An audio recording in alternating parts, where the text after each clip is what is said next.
Ah, David Proulx pour la dernière de la saison. Comment ça va? Ça va bien, Rémi, toi-même? Oui, t'es dans ta voiture? Oui, je suis dans ma voiture. Je me promène avant Noël. J'ai rarement vu quelqu'un faire sa chronique à des lieux aussi différents les jours et les autres. Alors, nous, on donne dans ta face. L'autre jour, tu étais dans une pièce, la connexion était OK. Je dirais OK. Là, tu es dans ta voiture, j'espère. T'es généreux, c'est parce que c'est Noël, t'es gracieux parce que c'est Noël. Ouais, bon, ouais. là, ça, je vais être correct aujourd'hui. Tu veux nous parler... J'ai une belle chronique. Ouais, vas-y, on t'écoute. Remplie de bonheur. Remplie de bonheur. Ben, on est Noël. dû, là. En fait, je veux dédier ma chronique au plus jeune prompt engineer du Québec, Iliam Lacroix. C'est quoi un prompt engineer? C'est quelqu'un qui est capable d'utiliser l'intelligence artificielle pour accomplir des tâches. C'est quelqu'un qui sait parler au langage, au modèle de langage large. Puis Iliam, donc un jeune homme de 15 ans de Chicoutimi, a demandé à Alloprof s'il pouvait avoir accès à leur base de connaissances, leur base de données. Alloprof a accepté. Puis Iliam a fait un chatbot qui répond aux questions des étudiants en fonction du cursus du curriculum québécois en éducation. Et puis là, il a gagné à Chicoutimi. Après ça, il a gagné au Québec. Après ça, il a gagné au Canada. Et il s'est rendu à Abu Dhabi pour présenter... Voyons. Abu Dhabi. Là, donc, c'est vraiment le fun de voir un jeune Québécois. Je l'ai passé en entrevue pour mon podcast Dialogue. Ça va être publié lundi. Puis il m'explique toute son expérience, comment il aimait ça. Puis là, j'ai fait la blague. Je dis, ben là, après Abu Dhabi, est-ce que tu as un pour la galerie? Est-ce que tu vas te promener à aller au-delà de la planète? Donc, il y a plein de beaux jeunes au Québec qu'on a, qui travaillent, qui bâtissent. Puis c'est juste qu'on ne les voit pas. Puis je voulais souligner le travail d'Iliam parce que je pense que ça va faire un grand bâtisseur pour le Québec. Ben, en tout cas, c'est un jeune qui a compris dans le monde dans lequel il vit. Hein. Ah Ça, oui. pour être sûr, là, lui, il n'arrivera pas à 30 ans, puis en retard, il a développé déjà des nouvelles habitudes. Ça faisait combien de temps qu'il faisait ça? Ça lui a pris combien de temps? 15 ans, c'est la réalisation, mais il y a eu un chemin là, à parcourir. Ben écoute, c'est un jeune qui a commencé à programmer tôt puis qui a été exposé aux ordinateurs très, très tôt. Je faisais la blague, il n'y a pas 15 ans d'expérience, il y a 15 ans tout court. Donc, c'est beau à voir. Et puis, c'est la curiosité. C'est la curiosité. Donc, quand je lui demandais, OK, j'ai posé des questions, voir jusqu'où allaient ses connaissances. T'sais. Puis quand il ne savait pas, il ne disait pas, ah ben, sa réponse c'était, ah ben, je vais aller voir. Mm-hmm. Et c'est ça qui est beau. Mais David, on n'accepte pas juste le... Oui, vas-y. Non, mais on parle souvent, toi et moi, de l'importance.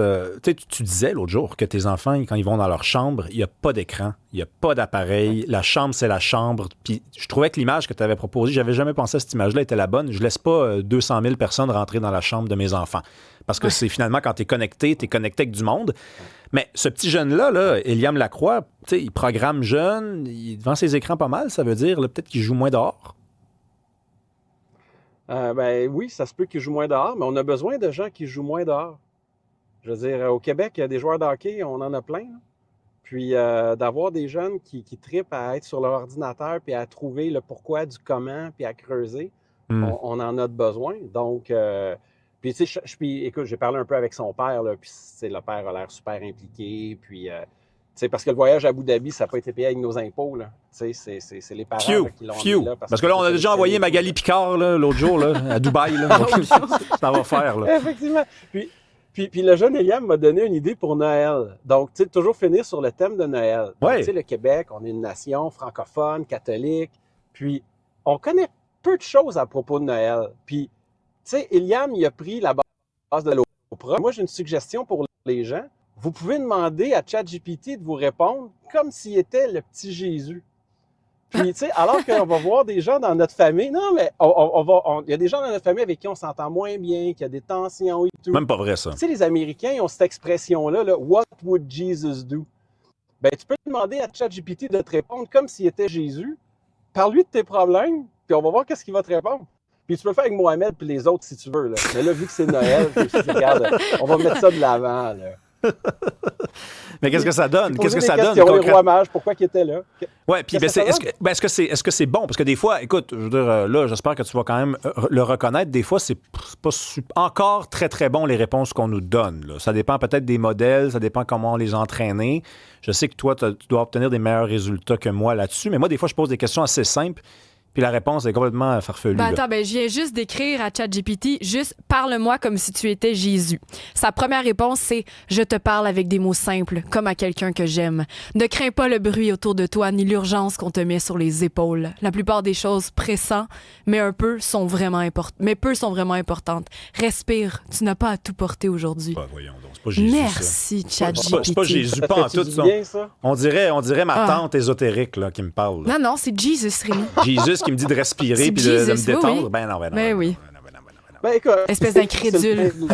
Sauveur du monde et prince de la paix. Donc, c'est ça.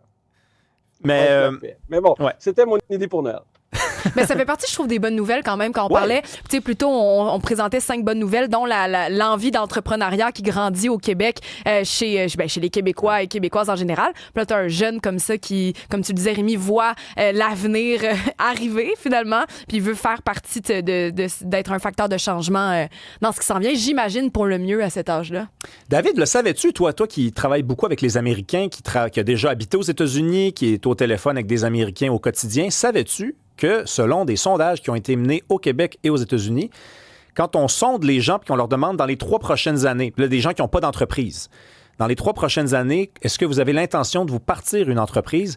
C'est 27,4 des Québécois qui disent oui et c'est 23 seulement des Américains qui disent oui. Et le vent tourne, là. Wow! Oui, bien écoute, l'entrepreneuriat, c'est magnifique. Moi, j'ai toujours dit, cependant, l'entrepreneuriat, c'est une maladie mentale. Donc, quand tu décides d'être entrepreneur, c'est que tu as de quoi dans ta tête qui t'oblige à bâtir parce que le niveau de risque par rapport au niveau de récompense, faut être un peu fou pour être entrepreneur. Mais moi, j'ai cette maladie mentale-là, puis je suis pas capable de m'empêcher de bâtir. Tu sais, c'est un peu le côté coureur des bois versus l'habitant. Donc, tu sais, il y a une sécurité à être sur sa terre, travailler sa terre, puis il y a un risque de dire, je m'en vais à l'aventure, puis je m'en vais conquérir des terrains inconnus. Là. Il y a ça, il y a ça dans les Québécois. C'est l'entrepreneuriat que le gouvernement peut aider, c'est tant mieux. Oui, il y a ça. Oui, il y a ça dans les Québécois parce que on a un passé de coureur des bois, tu viens de le dire. Puis un coureur des bois, c'est quelqu'un qui partait pas mal dans le vide. Les premières fois que tu partais dans le bois, là, tu savais pas exactement par où passer, tu savais pas exactement ce qui allait t'arriver. Puis les gens qui revenaient là, vivants, puis qui disaient retourne-y pas, vas-y pas. Puis ils partaient. On a ça en nous, on est des aventuriers, on est des entrepreneurs. Mais l'État, dans les dernières années, nous a placés dans un grand confort. Et ce confort-là tue parfois, de façon temporaire, l'esprit entrepreneurial. Oui, tu sais, moi, je dis, tu sais, la définition d'être fou, c'est de faire la même chose puis de s'attendre à des résultats différents. Puis moi, la question que j'aime poser aux gens, c'est nomme-moi un problème que l'État a réglé dans les 20 dernières années. Ah, là, l'école de David Proulx, là, on va... Le quiz de David Proulx. Les routes, les problèmes d'éducation, les problèmes dans les hôpitaux, problèmes de violence, toutes ces affaires-là. Oui, moi, je pense qu'il y a une société qui fonctionne. C'est une société où on prend soin les uns des autres. Puis c'est un peu le message de Noël. C'est de prendre soin les uns des autres. Puis à ce moment-là, on avance tout ensemble. En tout cas, David, Jésus... C'est pas un gouvernement qui nous gouverne, là, c'est des gens qui s'aident.